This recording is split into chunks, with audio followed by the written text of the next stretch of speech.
을 사용했다고 하는데요. 심각하다고 이게 스테로이드 중독 현상이며 금단 현상이다. 모낭염, 지루성 피부염. 네, 의사의 진단은 충격적이게도 스테로이드 중독이라고 했습니다.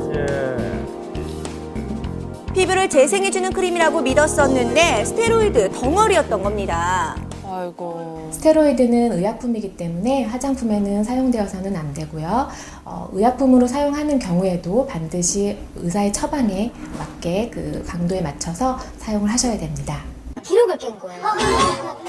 분당 6천! 네, 소비자들이 믿고 산 이유, 바로 이 쇼호스트의 영향이 컸다고 하는데요. 지금 제가 방송하는 화장품은 있어요. 저는 믿었어요. 그래서 막 예능 프로에도 나오고 판매하는 말 들어보면 되게 막 업돼가지고 나를 믿고 사라. 기적이다. 대박. 가만히 보고 있으면 안 살 수가 없어요. 지난 7월 문제가 불거진 이후 이 유명 쇼호스트는 사과문을 올렸습니다. 그럼에도 피부와 마음에 돌이킬 수 없는 상처를 입은 소비자들의 분노는 쉽게 가라앉지 않고 있습니다. 기적의 크림이 아니라 악마의 크림이. 네, 해당 업체는 앞으로 검증되지 않은 제품을 함부로 판매하는 일이 없어야겠습니다. 다름 아닌 취업 성공을 위해 성형까지 감행하는 취업 준비생들이 늘고 있습니다.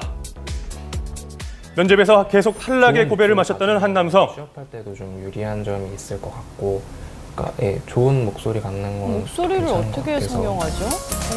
면접에서 좋은 목소리로 첫인상을 어필하기 위해서 성대 성형을 결심한 건데요. 과거에는 그냥 지내면서 생활에도 별 문제가 없었지만 지금같이 이제 남들보다 같은 동일한 선상에서 경쟁을 해야 될 경우에는 이런 경쟁력을 더 증가시키기 위해서 이런 치료를 하려고 오시는 분들이 많이 있습니다. 효과가 있었다면 면접 성공에 도움을 주는 좋은 목소리가 따로 있는 걸까요? 대부분 목소리가 보니까 중저음의 목소리예요.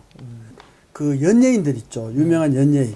뭐 이병헌 씨 목소리라든가 이승균 씨라든가 장혁 씨라든가 뭐 여러 사람들 많이 있잖아요.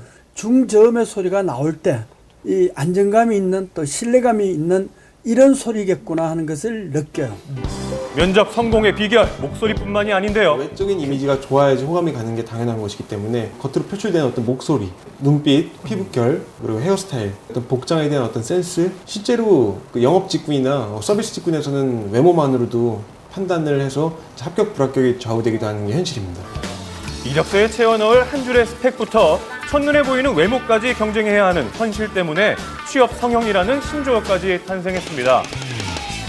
가장 간편한 이 취업 성형으로는 눈썹 메이킹이 있는데요. 너무 흐리거나 수치 없는 눈썹, 과도하게 진한 눈썹은 면접관에게 호감을 얻기가 네, 어렵겠죠. 영 아니네요. 면접관의 마음을 한눈에 사로잡는 눈썹은 따로 있었습니다. 부드러운 곡선의 모양에 털이 빠지지 않고 잘 정리되어 있다면 100점 만점. 면접 성공을 위해 취업 성형을 감행해야 하는 씁쓸한 현실인데요. 최근에는 미세한 입꼬리마저도 이미지 변신의 열쇠가 되고 있습니다. 입꼬리요? 순각 성형술이라고 해서 그 입꼬리 자체의 위치를 위로 올려주는 수술을 얘기하는 별수술이 다 겁니다. 있어. 왜 올리는 거예요? 입꼬리만 살짝 위로 올라가도록 당겨주는 건데요. 네, 구직 활동에 매진했지만 이렇다 할 일자리를 찾지 못해 성형외과를 찾은 한 사례자. 아우. 요즘은 이제 취업 때문에 많이 한다고 하니까 저도. 취업 성공을 위해 이렇게 꼭 수술대에 누워야만 하는 걸까요? 외모에 치중해서 관리하기보다는 기업에서 당장 일을 할 수 있는 사람을 원하기 때문에 이를 파악해서 인턴십에 도전해서 적어도 2번 이상의 인턴십 스펙을 만드는 것이 가장 큰 무기가 될 수 있다고 생각합니다. 아무리 외모도 경쟁력이라고들 하지만 또 외모가 취업 성공의 전부는 아니라는 점 잊지 말아야겠습니다. 그럼요. 예, 그럼요.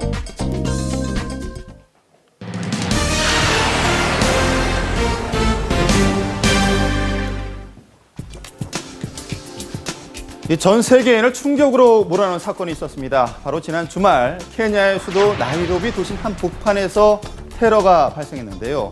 자, 이 때문에 많은 생명이 목숨을 잃었습니다. 그래서 모닝와이드 제작팀이 직접 단독으로 현지에 가서 그 현장을 취재했습니다. 이 평화로운 오후에 정적을 깨는 총소리. 지금 케냐의 수도 나이로비는 죽음의 공포에 휩싸여 있습니다. 지난 21일 나이로비 한 쇼핑몰에 들이닥친 10여 명의 무장 괴한들. 총성은 그때부터 시작됐다고 하는데요. 현지 취재를 위해 제작진이 테러 현장에 도착했을 때도 이 쇼핑몰의 인질로 붙잡힌 이들